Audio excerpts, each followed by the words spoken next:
Quem está feliz com Jesus hoje? Então, encontra uma pessoa bem bonita do seu lado e dê um sorriso para ela. Ficou difícil? Tem gente que nem vira o pescoço. Uma alegria estar de volta aqui em Porto Seguro, nessa noite tão linda, tão abençoada. Louvo a Deus pela vida do apóstolo René Terranova, meu Dere, meu paizão, meu conselheiro, amigo de WhatsApp. E de vez em quando eu consigo achar ele dentro do Walmart nos Estados Unidos. Livro do profeta Isaías, capítulo de número 43. Deus está aqui. Fui muito abençoado através da vida do nosso embaixador, que aqui ministrou para nós. E eu fui abençoado mais do que vocês. Pergunte por quê?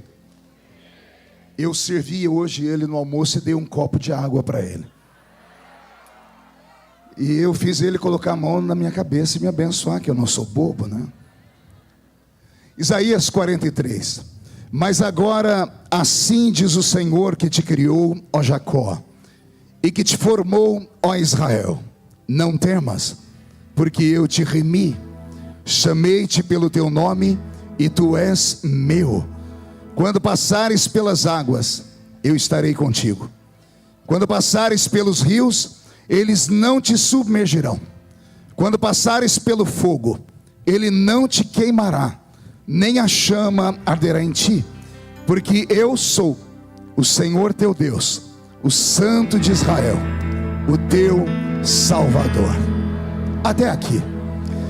Feche a Bíblia, coloque no banco, na cadeira, e pegue na mão da pessoa mais perfumada do seu lado. Eu tentei bonito, não deu certo. Perfumado deve ter alguém. E só aperte a mão da criatura com carinho até ela falar aleluia. Pentecostal que não faz barulho, está com defeito de fabricação, não é? Vamos orar. Senhor, mais uma vez nós te exaltamos, e nós entendemos que dentro de alguns minutos, e este lindo santuário ficará pequeno para o tamanho da glória que o Senhor vai mandar do alto dos céus. Os que vieram tristes começarão a saltar de alegria. Os que vieram se arrastando não voltam para casa se arrastando. Hoje voltarão voando nas asas de um novo tempo. E antes que eu comece a revelar os seus mistérios, cerque este lugar com a sua glória. E num raio de 5 quilômetros, onde houver um demônio alojado, eu dou a esses demônios segundos para sumirem de Porto Seguro, porque se não sumirem, serão queimados pelo poder da sua glória que aqui será derramada. Rasgue o céu sobre nós nesta noite. Manda anjos de fogo descerem aqui. Que estes anjos desçam trazendo brasas de fogo nas mãos. Comecem a esparramar estas brasas entre nós. E onde houver um crente cheio do Espírito Santo, pega ele nesta noite, Jesus, e mostra o caminho da verdadeira e poderosa adoração. Fala conosco, fica conosco. É o que eu te peço agora e sempre. E toda a igreja diz. Os que podem, tomem o seu assento, aplaudindo a Jesus porque Ele é bom. Glória a Deus. Alguém pode segurar esse copo? Eu já joguei uns 3 copos no meio do povo. Esse não vai ser o quarto. Queridos, eu pensei, durante esses meses que o apóstolo me convidou para estar aqui, no que pregar aqui nessa noite. Pensei no Brasil, pensei na política, pensei no estado de caos que estamos vivendo, pensei na desesperança, pensei em tudo. E agora à tarde eu estava no quarto orando, Dere, e Deus falou no meu coração: filho, dessas coisas aí cuido eu. E eu falei: o que o senhor quer? O senhor disse para mim: desperta o meu povo, desperte neles de volta a esperança, a crença de que eu ainda sou o mesmo de ontem, sou hoje e serei eternamente.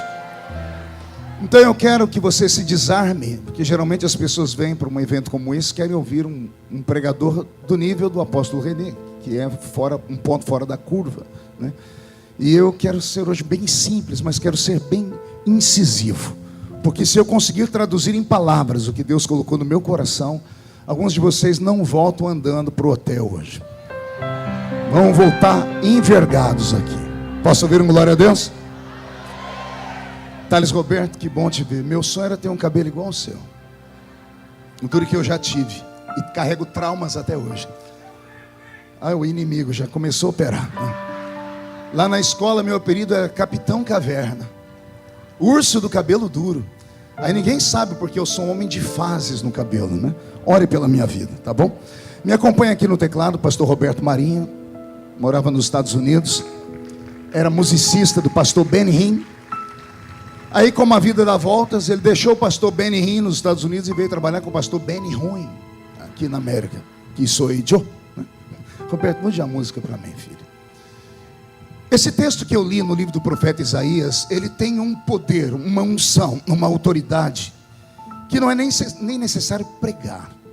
Não sei se vocês perceberam, na leitura da palavra, os crentes já foram inflamados pelo texto. Esse texto é vivo. Isaías é para mim um profeta diferenciado. Eu ia falar um profeta doido, mas seria redundância, porque todo profeta é doido. O livro do profeta Isaías pode ser chamado de mini Bíblia. Vocês sabiam?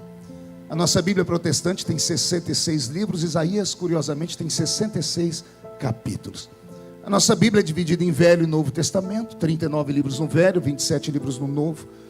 Os primeiros 39 livros da Bíblia, não se assuste se algum dia você torcer eles e você ouvir gritos de ais e de uis. Porque o Deus do Velho Testamento parece que está muito bravo, irado. Numa mão parece que ele tem um cajado e na outra um chicote. E ele não se faz de rogado quando precisa desferir golpes sobre o seu povo. Mas quando atravessamos o Novo Testamento, é o mesmo Deus. Só que ele esconde o cajado, ele esconde o chicote e ele pega um vaso bem grande de alabastro. Carregado de azeite, ele começa a curar as feridas do seu povo. O livro de Isaías é muito parecido com isso. Do 1º ao 39º capítulo, se você torcer ele, sai sangue. É Deus irado e Deus tomando a boca do profeta. E o profeta só sabe apontar o dedo para os outros. Ai de ti, ai de ti. Ai do que peca, ai do que idolatra. Ai daquele que chama bem aquilo que é mal, aquele que chama mal aquilo que é bem. Ai do bebum, ai do adúltero. É só ai, ai, ai, ai. Mas quando você atravessa o capítulo 39 e vai para o capítulo 40, como que em um passe de mágica, o Deus que estava corrigindo o povo e puxando a orelha deles, chama Isaías para uma conversa muito legal e diz: Isaías, eu amo o meu povo. E ele começa a fazer promessas a esse povo do capítulo 40 para frente. Tem promessas que chegam a ser malucas, do tipo assim: chegará um tempo em que o meu povo vai habitar em uma terra e não vão ter nem que trabalhar, o melhor virá para a mesa deles. Vai chegar um tempo em que a criança vai caminhar ao lado da áspide, o leão vai caminhar ao lado do cordeiro, e o meu povo saberá que eu sou eterno. Então, do capítulo 40 para frente, Deus sofre uma metamorfose, não em si, mas no seu pensamento. E um dia orando, lendo esse texto, eu falei: Senhor, o que aconteceu aqui? O Senhor disse: o meu povo se arrependeu. E quando o meu povo se arrepende, eu deixo o cajado de lado e abraço o meu povo, porque o pai corrige o filho que ele ama. Nós ouvimos isso aqui hoje. Então o livro do profeta Isaías é um livro de cabeceira de cama. Você precisa ler esse livro.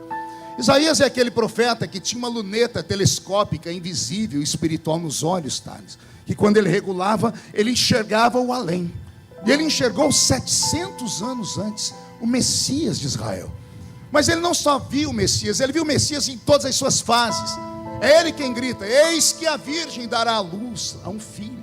Vamos colocar o nome nele de Emanuel. Ele que viu tudo isso. Ele viu Jesus pendurado na cruz. Ele gritou bem alto. Não havia nele beleza nenhuma para que nós o desejássemos. Então ele enxergou Jesus. Ele foi o mais próximo de Jesus que alguém já pôde estar. Ele viu Jesus em pormenores. Por isso é chamado de profeta messiânico. Isaías tem alguns versículos do livro dele que chega a mexer com o nosso imaginário, porque parece poesia. Eu sou assembleiano. Nem tudo é perfeito. Eu sei que você pensou aí, né? Eu sou assembleiano e venho daquela época que a gente fazia jogral. Quem já viu jogral? Eu tenho trauma de jogral, porque eu era muito falante dele. E todo jogral eles me colocavam. E tinha um jogral de fim de ano no Natal, que era a revolta dos astros. E eu era sempre a estrela de Belém. Porque não era você que ficava parecendo uma estátua da liberdade. Uma roupa branca e uma estrela bem na minha cabeça. E eu tinha que declamar: ó, isso, ó, aquilo. Eu tenho trauma de jogral até hoje. Eu começo a me dar coceira. E eu me lembro que na época de Natal, nesse jogral, eu sempre recitava um versículo de Isaías. E as pessoas achavam que era um poema. Mas não era um poema. Era uma profecia. Quando Isaías disse assim: eis que o menino nos nasceu, e um filho se nos deu, e o principado estava sobre os seus ombros. E todo mundo conhece esse versículo.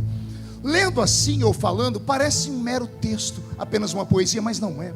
É uma revelação tão profunda de um homem que sequer conhecia teologia. Ele está vendo Jesus, mas não está vendo apenas Jesus, ele está vendo também o Cristo.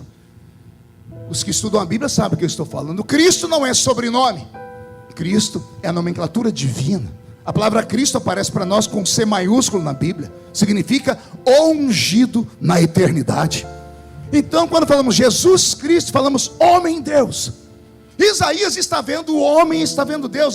Quando ele vê o homem, ele diz: o menino nasceu, porque o homem só é homem porque nasce. E de repente ele para de ver o menino e diz: mas calma aí, o menino está nascendo, mas tem um filho que não está nascendo. O filho está sendo dado de presente. Vou falar de novo, vou desenhar. O menino nasceu de Maria, o filho não. Esse desceu da eternidade, entrou dentro do ventre de Maria. E é o apóstolo da Bíblia que disse: ele mesmo sendo Deus, não tem por usurpação ser igual a Deus, antes aniquila a sua forma divina, desce entre nós e se faz carne. E ele nos amou demais. E só para os desavisados, ele está aqui em Porto Seguro nessa noite. Ele é tão grande, mas tão grande, que enquanto eu prego, ele caminha no meio dos castiçais, mas a face dele está diante dos serafins, que estão cantando: santo, santo, santo é o Senhor dos exércitos. E Porto Seguro está ficando cheio da sua glória. Tem algum pentecostal que acredita nessas maluquices? Pois bem, o livro de Isaías, ele é magnífico, ele é maravilhoso, ele é poderoso. Mas o que eu quero pregar aqui hoje não tem a ver com a teologia clássica, não tem a ver com a interpretação política, nem atemporal do texto. É uma interpretação própria. É uma hermenêutica de um matuto que veio lá da Vila Tatu. Lendo o capítulo 43, eu percebo que Deus desperta Isaías, diz: Isaías, eu amo o meu povo, e eu tenho um povo apenas. Eu não tenho dois nem três, eu tenho um povo. Todavia esse povo é dividido em dois grupos.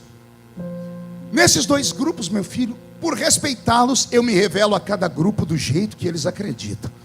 Eu tenho parte do meu povo que é feito de gente normal, e tenho parte do meu povo que é feito de gente anormal. Um anormal apareceu aí. Vou falar de novo. Eu tenho um povo só dividido em dois grupos. Um grupo é feito de gente racional, o outro é feito de gente biruta. Parte do meu povo, meu filho, só pode ouvir-me falar coisas que eles entendem instantaneamente, que não tem que fazer um exercício mental, tem que ser uma palavra papo reto. Eu falei, eles entenderam na hora, porque eles só acreditam naquilo que é racional. Mas tem uma parte do meu povo que, se eu falar para eles a maior de todas as maluquices, eles vão dar um grito, vão dizer: eu creio. Eita, Jesus, será que eu estou pregando para o povo certo aqui? Eu achei que eu ia pregar para os normais nessa noite, mas pelo jeito eu vou pregar só para os malucos aqui. Pastor, como o senhor chegou a essa conclusão? Porque Deus faz duas promessas aqui, uma é antagônica à outra. A primeira é essa: se passares pelas águas, elas não te afogam. Essa palavra é uma palavra normal, simples. Quer perguntar o porquê? Só falo se todo mundo perguntar. Todos os que estão aqui já passaram pela experiência do afogamento. E se não passaram, um dia vão passar. Quer ver? Alguém pode me dizer quem já quase se afogou? Tem uns assembleanos aqui que não vai na praia de jeito nenhum. Bocó, quem foi que te disse que a gente só afoga indo na praia? Às vezes a gente afoga tomando um copo de água. A água entra por onde não devia e, graças a Deus, sai pelo nariz. Quem já teve essa experiência? Então essa é uma experiência normal. E vem Deus e diz assim: se passares pelas águas, elas não te afogam. A mente aceita instantaneamente. Por isso que quando eu estava lendo, já teve gente que começou a gritar antes de eu recitar o texto. Mas a outra parte da promessa não é uma promessa normal. Porque o Senhor vem dizer assim: se passares pelo fogo, a chama não vai queimar você. Deus se levanta do trono e diz: avisa o meu povo que se levantar contra eles o maior poder que eu já criei. Porque o fogo é o maior poder que Deus já criou. Abaixo do poder de Deus é o fogo. O próprio livro sagrado diz no livro de... Oh Jesus, quando dá aqueles brancos assim na cabeça é bom. No livro de Hebreus, no capítulo 12, a Bíblia Sagrada diz que Deus é um fogo devorador. O fogo é um elemento tão poderoso que será usado, inclusive, para incinerar o próprio inferno, que será lançado no lago de fogo. O fogo derrete o ferro, ele evapora a água, ele queima a madeira. Pedro, escrevendo uma de suas encíclicas, disse que este planeta onde nós habitamos um dia passará um fogo tão devastador nele que vai purificá-lo. Aí vem Deus e diz assim: se levantar contra o meu povo o maior poder que eu já criei, ele se levanta para duas coisas: para cair e ser extirpado da frente deles. Mas esse tipo de promessa não pode ser absorvido por uma mente comum, porque não faz sentido caminhar pelo fogo e ele não te queimar. A promessa não é Deus te livrar do fogo. A promessa é livrar você no fogo. Não é passar do lado, por cima, por baixo. É passar pelo fogo. Então essa não é uma promessa fácil de ser entendida, porque é uma promessa maluca. A mente humana não consegue compreender ela. Meditando nisso, eu falei: Senhor, que coisa linda eu descobri aqui. Então quer dizer que o Senhor tem um povo só, e parte dele acredita em coisas que fazem sentido, e a outra parte acredita em coisas que não fazem sentido. O Senhor diz: exatamente. E aí eu comecei a buscar na minha memória coisas para tentar fazer o povo entender. Imagine vocês aqui no culto, o apóstolo René pega o microfone e diz assim: quando esse culto terminar, ninguém irá para casa sozinho, todos irão acompanhados, porque o anjo do Senhor acampa ao redor daquele que o teme e o livra do mal. Olha que interessante. Por que você deu glória a Deus se eu não tinha nem terminado a recitação do texto? Pergunte para mim: por quê, pastor? Porque tudo que você ouve entra no seu ouvido e vai aqui para um aparelhinho que você tem no alto do cocoruto, que chama-se cerebelo. O cerebelo é o HD que nós temos dentro da nossa cabeça. Todas as memórias da sua vida estão armazenadas aí. Alguns seres humanos têm tanta habilidade que têm memórias intrauterinas. Memórias que são ativadas através dos 5 sentidos que Deus nos deu. Sejam eles visão, olfato, paladar, audição ou tato. Você já teve alguma experiência assim, andando pela rua, escutou uma música, de repente você foi transportado. Você sentiu um perfume, o coração quase saiu pela boca. Você ouviu uma palavra, uma cor, um objeto. Ele te traz a memória, porque o seu cerebelo ele foi ativado. Tudo que você ouve entra pelo ouvido e vai para o seu cerebelo, e ele trabalha numa velocidade muito mais rápida do que todos os computadores do mundo juntos. Não há um computador humano que possa imitar a mente humana, porque o que nós temos é algo infinito. E aí, quando o seu cerebelo trabalha naquilo que você ouviu, e o que você ouviu faz sentido, porque ele busca algum tipo de relacionamento, ele faz uma coligação com alguma coisa que você viveu no passado, o seu corpo reage instantaneamente. Alguém aqui já esteve em um culto, ou em um comício, em algum lugar, tem alguém falando, de repente você se pega fazendo assim, ó. Você não deu ordem para a sua cabeça fazer isso.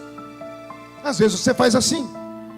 Às vezes você fecha o rosto, abre um sorriso. O que aconteceu? O que você ouviu te agradou ou te desagradou? Mas como é que você sabe que te agradou? A voz, a palavra entrou aqui no seu ouvido, buscou memórias do seu cerebelo e ele entendeu que aquilo faz sentido.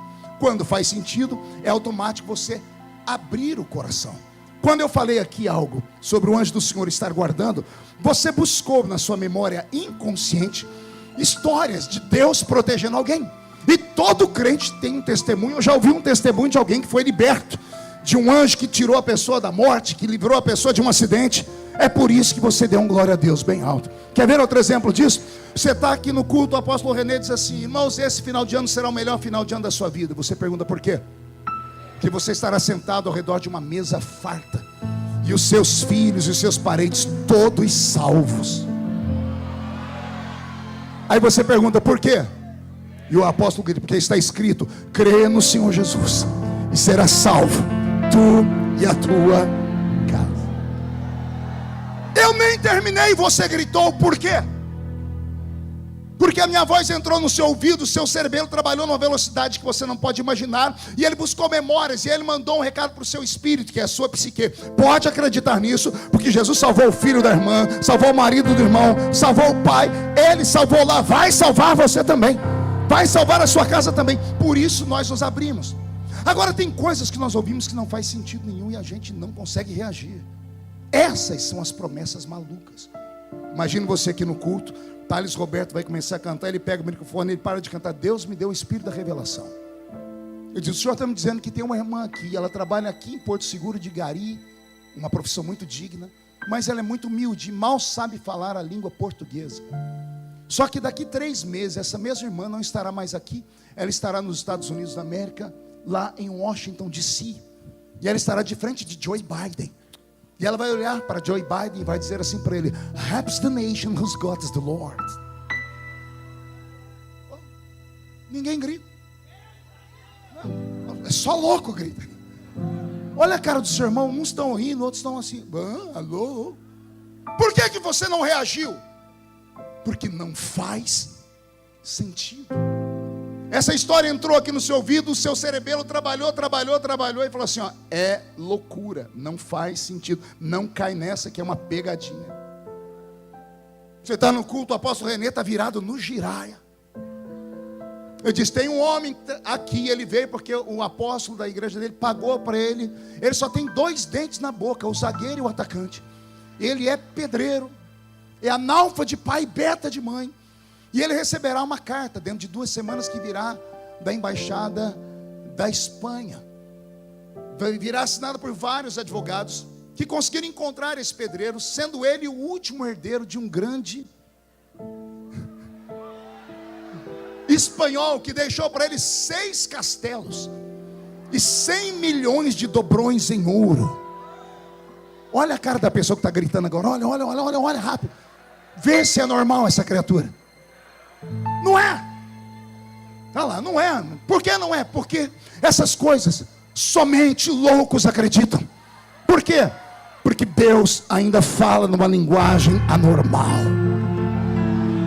Então, esquecendo que eu vim fazer no início, eu vou mudar. Não vou pregar para normais agora. Vou pregar só para gente maluca.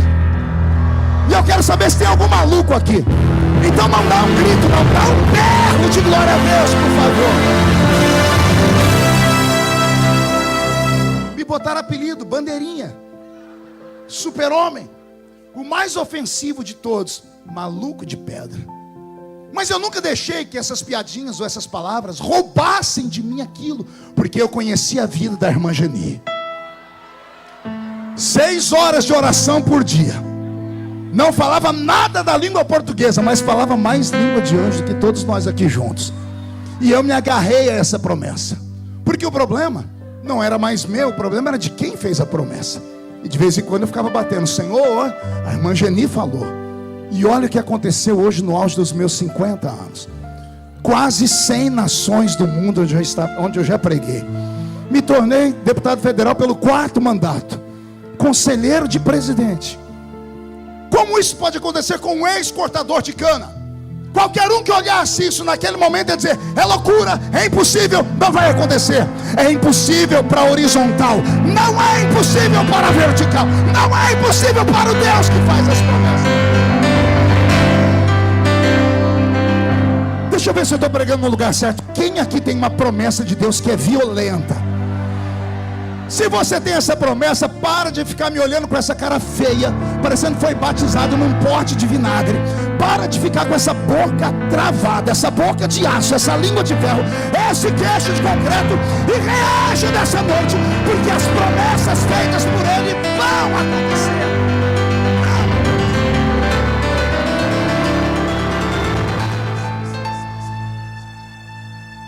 Como eu disse, é uma interpretação própria. Eu estava pregando na Batista da Lagoinha, certa vez, lá em Belo Horizonte. E se alguém rir, eu vou dar um cascudo na cabeça. E terminou o culto, eu estava lá na porta, numa alegria. Pergunte por quê? A gente podia vender DVD e livros naquela época. Todo mundo comprava. Aí veio o YouTube. Um demônio. Acabou a vida, gente. Isso é uma outra história para um outro dia, né, Thales? Mas Eu estava lá sentado vendendo meus DVDzinhos. Chegou um mineiro, mas muito matuto. Tem mineiro aqui? Essa raça descobriu o mundo. Eu estava pregando em Nagoya, no Japão. Tinha na minha frente pelo menos 1.200 pessoas com os olhinhos rasgados. Eu falei, aqui não tem. Eu falei, tem algum mineiro aqui? Não levantou um de zoinho rasgado, dizendo, uai, só, estou aqui. Não, mas como você com esses olhinhos assim, mineiro? Aí ele falou um negócio que eu não entendi. Eu não sei se era Sansei, Nisei, não sei. Era um negócio desse. Essa raça descobriu o mundo. Eu estou lá na porta da igreja, veio esse mineiro dele, mas ele veio bem matuto com a sacolinha de supermercado na mão. Chegou perto de mim e disse assim, ô pastor, eu senti de te dar um presente. E eu falei, eu senti de receber, me dê logo. Ele abriu aquela sacolinha, enfiou a mão nela e tirou uma caixa de paçoquinha embrulhada. Quem conhece paçoquinha embrulhada? Vou elogiar no idioma de Minas, ô trembão, sou. E eu já estava com a fome, eu desembrulhei a paçoquinha e dei uma mordida. Quando eu dei uma mordida, o mineiro deu o golpe. Ô pastor, o senhor pode orar por mim agora? Eu falei, depois da paçoquinha eu faço qualquer coisa por você. E eu devia só ter orado, mas não, eu para acabar com a paçoquinha logo, eu falei assim, mas isso aqui é uma oração por quê, meu filho? Eu falei, ô pastor, ontem de noite eu fui numa vigília. Quando ele falou vigília, eu falei, você foi aonde, meu filho? Numa vigília. Eu enfiei a paçoquinha na boca para não ter uma crise de riso. Que eu nunca tinha ouvido falar em vigília. Eu conheço vigília. Eu falei, e daí, meu filho? Falei, aí, pastor, que não era vigília de crente normal, não. Era vigília de crente doido. Eu conheço vigília de crente doido, mas eu queria ouvir da boca dele, meu filho, o que é uma vigília de crente doido? Ih, pastor, aquelas vigílias que quando o Espírito Santo desce, tem uns crentes que parece que recebe a unção do Bruce Lee.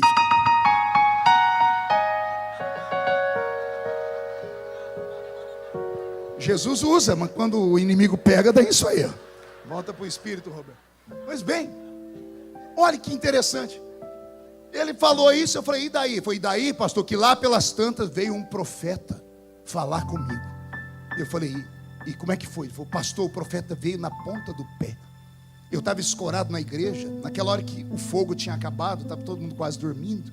Eu olhando para o púlpito, ele veio por trás na ponta do pé, pastor. Ele botou a mão no meu ombro e ele parou de falar. Eu falei, botou a mão no ombro e foi aí que me deu desarranjo. E deu desarranjo porque ele colocou a mão no seu ombro. Ele disse, não, pastor, que ele colocou a mão no meu ombro. Quando eu fui olhar para ele, ele delicadamente fez assim, homem, olha o que eu faço. Alguém já recebeu uma profecia desse jeito? Você está vivo ainda? Que o espírito da gente sobe uns 3 metros e volta depois. Eu falei, e aí, meu filho? E aí, pastor? Quando eu voltei em mim, o profeta ficou bravo. Ele agarrou a minha mão direita e ele fazia assim, e ele falou assim, homem, entra tu comigo nessa carruagem de fogo agora. E eu falei, e daí? Ele falou, pastor, eu não tive outra opção, porque ele era muito grande. Ele agarrou a minha mão, pastor, e a carruagem começou a andar. Pastor, ele ia e eu tentei travar a carruagem, não tinha jeito, pastor, porque ele era mais forte. Ele foi me arrastando e todo mundo me olhando, aquela vergonha, e ele falando em línguas. Pastor, eu me entreguei. Ele passou na frente do púlpito, ele rodou lá de lá da igreja, ele deu umas 3 voltas dentro da igreja, eu morrendo de vergonha. Pastor, o homem mirou a rua. Nós saímos na rua. Quando saímos na rua, eu falei, agora acabou minha vida. Pastor, ele acelerou, eu acho que ele botou a 5ª marcha na carruagem. Mas nós saímos correndo, mas eu falei, já estou aqui mesmo, seja que Deus quer. Ele dava glória lá, eu falava glória de cá. Ele falava aleluia de lá, eu falava aleluia de cá. E o fogo que estava nele me pegou também. E eu gostei do negócio. Quando nós voltamos na porta da igreja, ele entrou comigo pelo corredor da igreja. E no meio do corredor ele brecou e me empurrou. Eu saí catando cavaco. Eu parei para ver o que deu no profeta, pastor. Olhei para trás, o profeta estava com a mão na cintura, um dedo assim, e fazendo assim. E disse, homem, olha o que eu faço. Eu te tomo pela mão direita, e eu te tiro daqui, e eu te levo por ali, depois te levo por ali. Depois que eu te exalto aqui, eu te tiro daqui e te levo pelo mundo. E depois que eu te levar pelo mundo, eu te trago de volta aqui. Agora contempla na sua frente a rampa do Palácio do Planalto, porque vou eu te colocar entre os príncipes desta terra. Eu amo a habilidade profética, a criatividade profética. E eu também dei um glória a Deus, igual vocês deram. Mas quando dei glória a Deus, o mineiro teve uma crise de riso, que a barriguinha dele balançava assim. Eu não entendi porque ele estava rindo. Enfiei a mão no meu bolso, peguei meu cartãozinho de visita, anotei meu celular, estiquei a mão para ele. Ele parou, olhou. Que é isso, pastor? Eu disse: meu celular. Ele: nossa, eu vou ter seu número. Eu disse: vai. Ele: para quê? Eu disse: para quando você subir a rampa, lembra-te de mim quando entrares no seu reino. Quero ser amigo de alguém importante. E eu esperava que ele desse uma gargalhada igual vocês. Aí ele abaixou a cabeça dele. Quando ele levantou a cabeça, o olho dele estava marejando em lágrimas. Aí ele, com a voz embargada, disse: o senhor acredita mesmo nisso, pastor? Eu falei: por que não? Ele disse: pastor, sabe essa paçoquinha que eu te dei? Eu falei: sim. É com isso que eu sustento 4 filhos. Eu fico nas esquinas de Belo Horizonte, o semáforo fecha, eu saio pelos corredores dos carros, colocando uma paçoquinha em cima de cada retrovisor. Quando dá tempo, as pessoas me dão alguma moeda, algum dinheiro. Quando não dá tempo, a paçoquinha cai, o carro passa por cima dela e eu perco até o meu produto de venda. Eu moro no morro aqui, pastor, que nem a polícia sobe lá. A minha casa não tem fechadura na porta, a porta é escorada com uma cadeira de fórmica. Procura no Google os mais novos, os mais velhos sabem o que é fórmica. Ele disse: pastor, o senhor acredita que um homem como eu, sem saber ler e escrever, sem pai, sem mãe, pai de 4 filhos que vende paçoquinha nas esquinas, vai um dia rodar o mundo, pastor? Eu estava tão cansado dele que eu olhei para ele e naquela hora eu pensei só com a mente humana.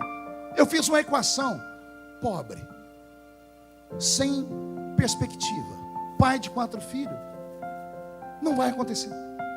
Só que o pastor nunca diz não. Eu fui abrir a minha boca para falar assim para ele: olha, vamos esperar, porque se for de Deus vai acontecer. Mas quando eu fui abrir a minha boca, aconteceu algo comigo que eu não sei se os irmãos acreditam que Deus ainda faz. Eu fui arrebatado em sentidos. O mineiro já não estava mais na minha frente. Eu fui parar num lugar que eu não sei explicar para os irmãos se era grande, pequeno, se era escuro ou claro. Era um ermo, era um vazio. E eu fiquei me perguntando: o que eu estou fazendo aqui? Do chão, na minha frente, foi brotando um prédio, um edifício. Como em uma câmera, trabalhando muito rápido, uma câmera de filmagem, mostrando uma construção. Foi saindo do chão, fui olhando. Quando eu olhei lá para cima, apareceu o letreiro do hotel. Era um hotel escrito Hilton Hotel. Eu falei: o Hilton Hotel?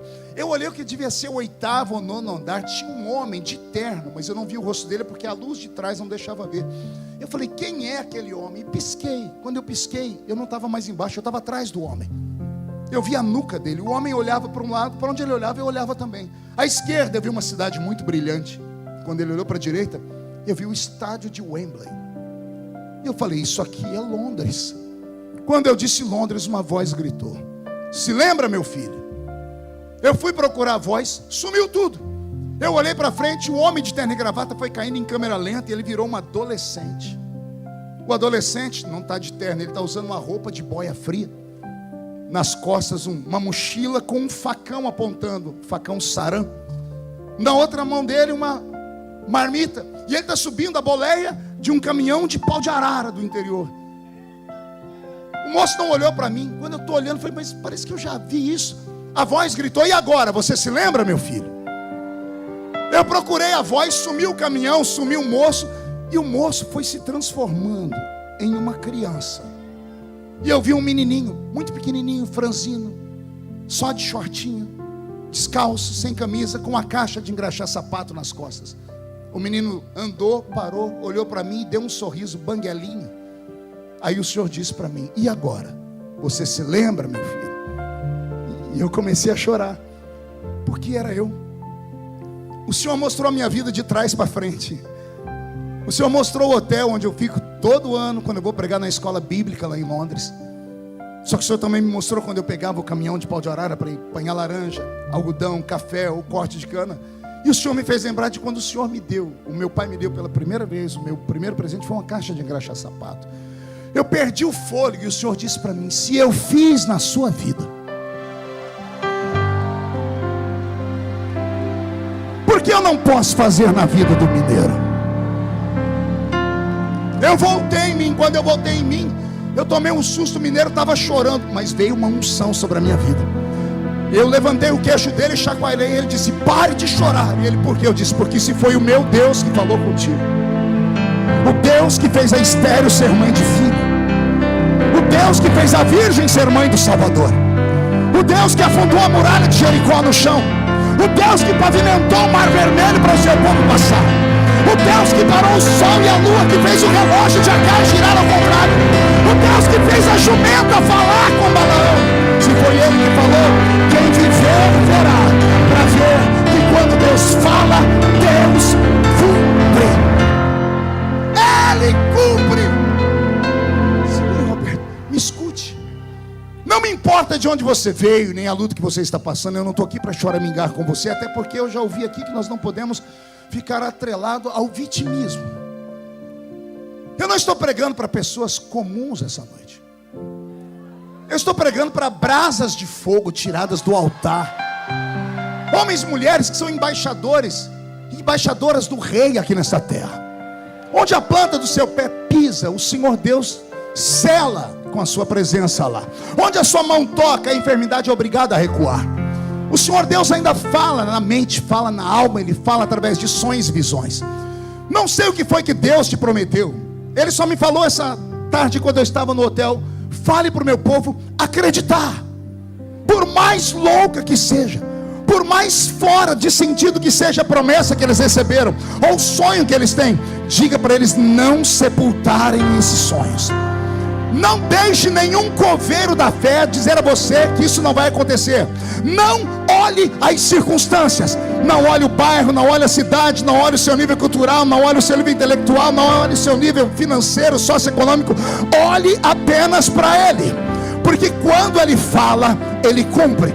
Ele deixou escrito na sua palavra no Velho Testamento: não sou homem para mentir, não sou filho do homem para me arrepender das coisas que eu falo. Quem falou para você não é um homem, porque o homem fala sentado e não sustenta de pé. O homem fala no momento da empolgação e da emoção e depois não cumpre e fuge de você. Deus não. Com todo respeito aos teólogos, e se soar como heresia, já vão me perdoando. Eu li esse livro mais de 30 vezes de capa a capa. Escrevi alguns livros sobre ele. Um dia eu comecei a estudar a Bíblia para saber o que Deus falava. Pastor, mas Deus fala na Bíblia inteira. Não, Ele não fala. A Bíblia contém a palavra dele. As sentenças que Deus diz na Bíblia são tão curtas, pequenas e incisivas. Deus não é de dar discursos longos. Ele diz: eu sou o que sou. Eu faço, eu não faço. Eu levanto, eu derrubo. Eu abro ou eu fecho.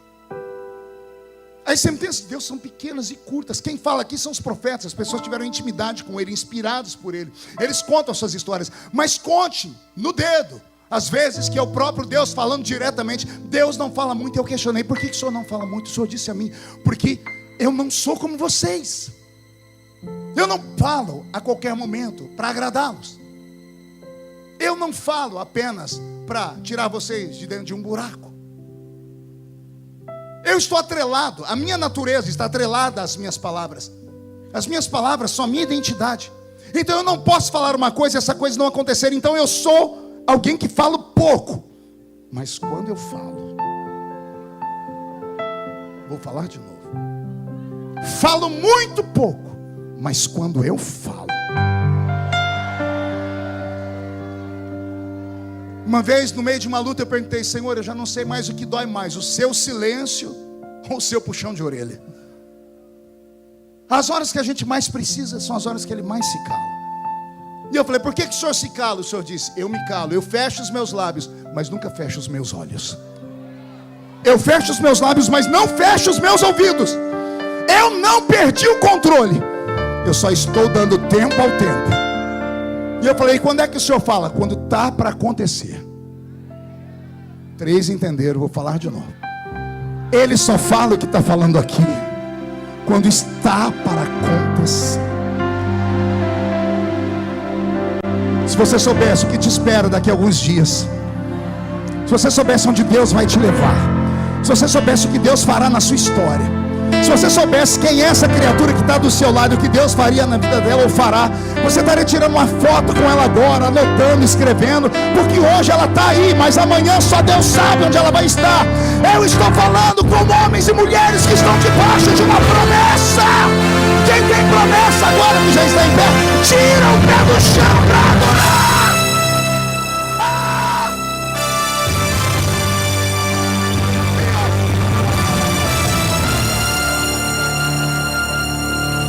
Encerrando, sente aí. Quem já assistiu a TV Câmara ou algum debate de políticos? Você já deve ter ouvido algum político falar assim, isso é um jargão nosso: Vossa Excelência traz a essa casa um projeto de lei draconiano. Isso é uma lei, é um jargão draconiano. Eu vi isso tanto no meu primeiro mandato, falei, que é esse negócio draconiano? Eu, com vergonha de perguntar para eles, fui procurar. Havia um senador romano chamado Draco. Era uma mente única e um homem muito audaz. Tudo que ele fazia era imexível, ninguém conseguia alterar a lei dele. Ele criava leis que eram imutáveis. Os imperadores chamavam Draco quando tinha algum problema, e ele criava algo que nem a oposição, nem a situação conseguiam mexer. Daí um projeto draconiano, um projeto duro, um projeto que é imutável. Por que o senhor está falando isso? Porque no Velho Testamento o Pai deixou uma lei. Eu não sou homem para mentir, nem filho do homem para me arrepender das coisas que falo. Aí vem Jesus no Novo Testamento e ele endurece a lei. Ele cria uma lei draconiana para que ninguém tenha dúvidas. Era como se ele dissesse: meu pai falou que não é homem para mentir, nem filho do homem para se arrepender do que fala. Eu digo assim: passa o céu, passa a terra, mas as minhas palavras, passa o céu, passa a terra, mas as minhas palavras. Quando eu prometo alguma coisa para vocês, diz o Senhor, eu imortalizo vocês. Não, você não entendeu? A promessa de Deus é uma capa, é uma unção. Ela te deixa imortalizado nessa terra. Você está proibido de morrer até que as promessas se cumpram na sua vida. Eu vou falar de novo. Se Deus disse que vai fazer, não tem AIDS, não tem Covid, não tem enfermidade, não tem acidente, não tem afogamento, não tem queda de avião, não tem governo, não tem tráfico, não tem bala perdida, não tem demônio na terra. Nada pode te levar enquanto a promessa não se cumprir na sua história.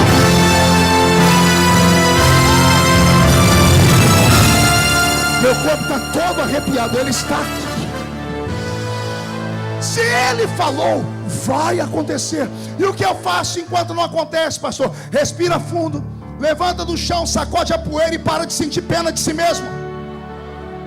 Tenha dignidade, dê vida à promessa, acredite nela, se agarre nela com todas as suas forças.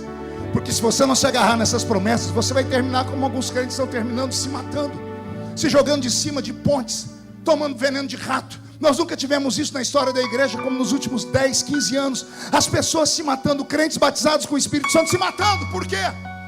Porque perderam o foco, perderam o alvo, perderam a visão. E só perderam porque esqueceram das promessas. Eu tenho promessa na minha vida. Alguém tem promessa ainda na sua vida? Eu tenho promessa sobre os meus filhos, os meus netos e os meus bisnetos. É claro que se Jesus voltar agora, eu abro mão dessas promessas. Mas enquanto não me interessa o que aconteça. As pessoas sempre perguntam: como é que o senhor aguenta as lutas? Porque como político e pastor, a minha luta é dobrada, e tudo comigo vai para o Jornal Nacional. Como é que o senhor aguenta? Quando eu estou esmorecendo, eu vou lá num caderninho que eu tenho guardado no fundo do baú e pego as promessas. Eu falo: o senhor disse isso, o senhor disse isso, o senhor disse isso, o senhor disse isso, o senhor disse isso. Só que ao invés dele ouvir, sou eu que vou ouvindo, e vai crescendo aqui dentro de mim uma vontade de viver, uma vontade de crescer, uma vontade de ver Deus cumprir. E é por isso que até hoje o diabo não consegue roubar aquilo que está aqui dentro. Cada um de nós que estamos aqui nessa noite temos sobre a nossa vida uma promessa e uma unção de Deus. Quanto mais maluca a promessa, é porque Deus viu que você era capaz de acreditar nela. Então reaja acreditando nela. Não olhe os cabelos brancos, não olhe a mão enrugada, não olhe isso nem aquilo, olhe para Ele. O problema é dele. Não me fulmina, Senhor, com todo respeito, o problema é dele. Foi Ele que falou: pastor, mas o que é que Ele viu em mim? Está aí uma coisa que ninguém nunca vai explicar. Eu estou pregando aqui, minha vontade é quebrar o pescoço de alguns. É claro que eu oro para depois Jesus ressuscitar, porque a pessoa não reage. Mas não fui eu que te chamei, foi Ele. Você não sabe o que Deus é capaz de fazer para cumprir o que prometeu na sua vida. Sente um minutinho e eu termino aqui. Ouça-me. Tem um texto da Bíblia que ele mexe muito comigo. Tem um homem no lombo de um cavalo. E ele conversou com Deus uns minutos antes. O Senhor disse: eu entrego o inimigo na sua mão hoje. Ele acreditou e saiu correndo atrás do inimigo. De repente o sol começou a se esconder e a lua começou a aparecer. Foi ficando escuro. Ele parou o cavalo e falou: amanhã continuaremos a peleja. Mas o Senhor disse que ia entregar o inimigo na mão dele hoje. Eu disse hoje. Então o Senhor me ajuda, porque o meu cavalo não é morcego, meu cavalo não é coruja, não tem radar na cabeça, não enxerga no escuro. Como é que eu posso vencer se está escurecendo? Eu vou dar as duas visões, uma espiritual e a outra científica para você. Imagine Deus lá no trono, sentado, e os serafins tudo aqui cantando santo, santo, santo, e Deus olhando, dizendo assim: eu e a minha boca. Eu falei hoje, mas está escurecendo. Deus olhando para baixo, os serafins um olhando para a cara do outro, dizendo: santo, santo, dizendo: o que ele vai fazer? Imagine Deus ficando de pé no trono, cravando os dois braços no cosmos. Ele coloca uma mão debaixo do sol e a outra em cima da lua. Vai aí, Josué, vê se a claridade está boa.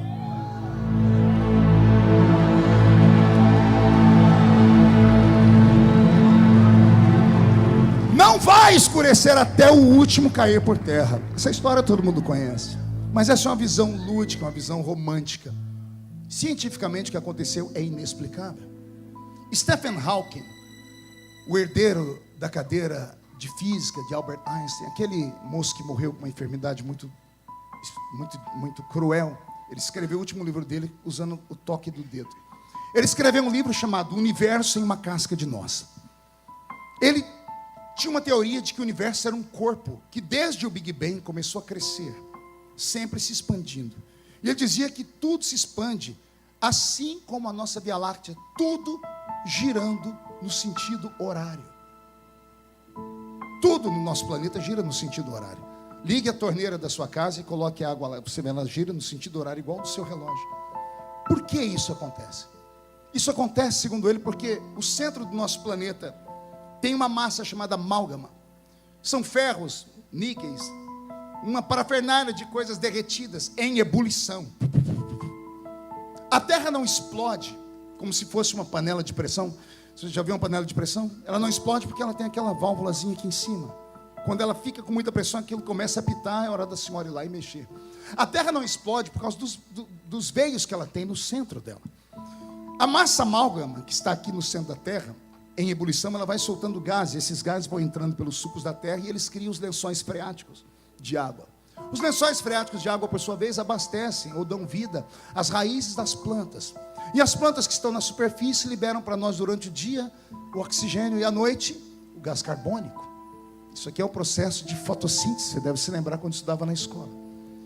Stephen Hawking diz que se todo o universo que caminha numa ordem crescente, sempre no sentido horário, girando para crescer, ele diz que se o universo parar e recuar, assim como houve um Big Bang que criou o universo, haverá um Big Bang oposto que vai destruir todo o universo.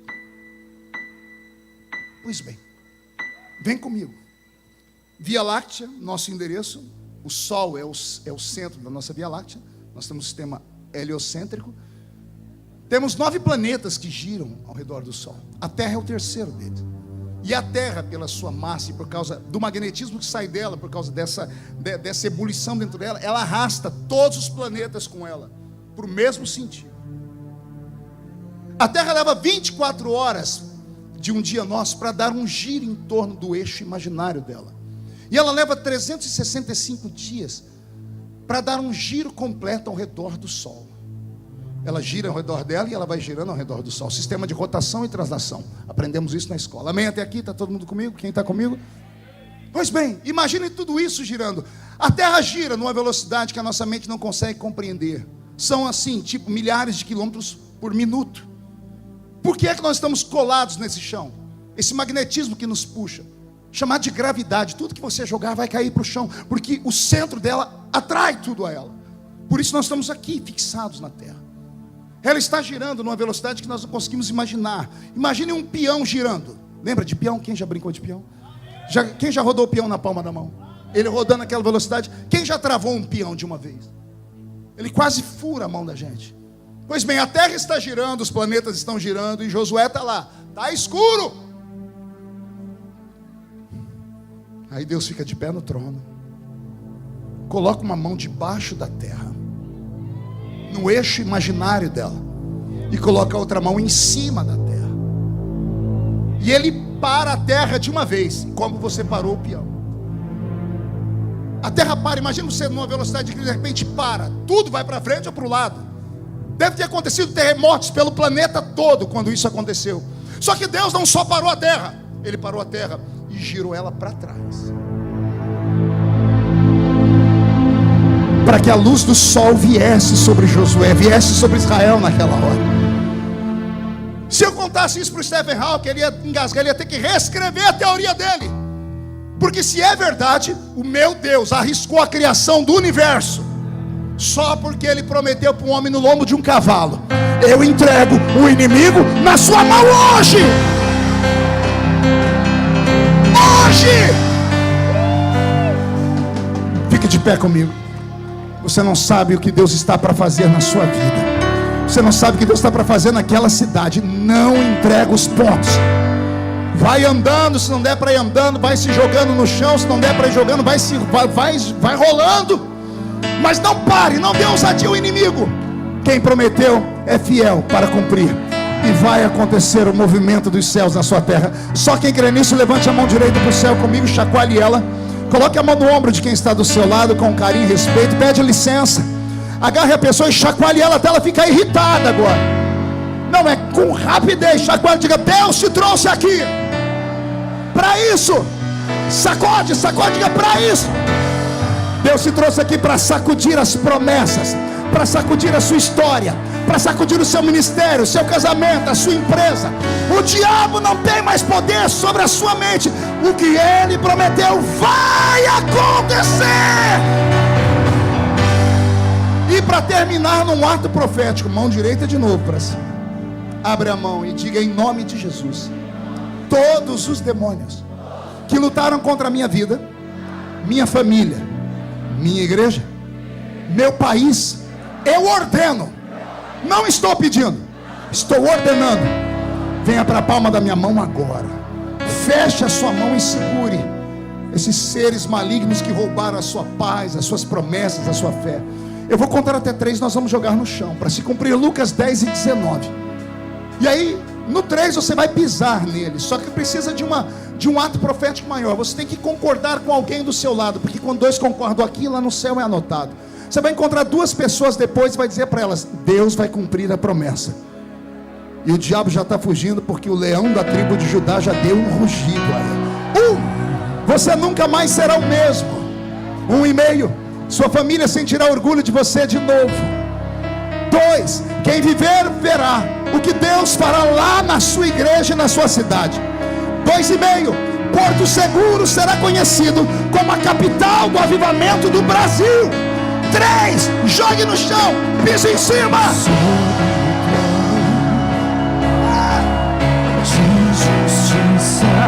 Abrace um, abrace outro, abrace 2, 3, 4 e profetiza.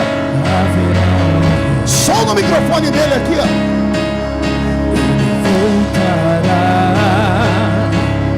Para governar as nações em amor. E ruja o leão e que a terra estremeça diante da majestade de Jesus.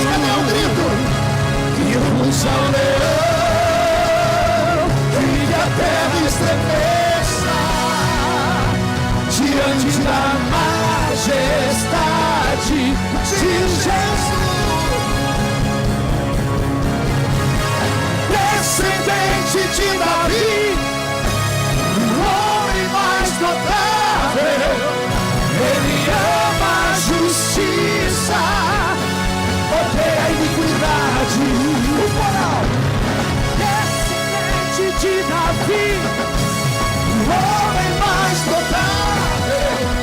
Ele ama a justiça, odeia a iniquidade. Para terminar a última vez, descendente de Davi, o homem mais notável. Ele ama a justiça, odeia a iniquidade. Que ruja um leão e que a terra estremeça diante da majestade de Jesus. A última vez. que ruja o leão e que a terra estremeça Diante da majestade de Jesus. Quem pode aplaudir? Quem pode aplaudir e gritar? Quem pode aplaudir e gritar e dar um pulo para cima? E essa aqui é para a geração mais antiga.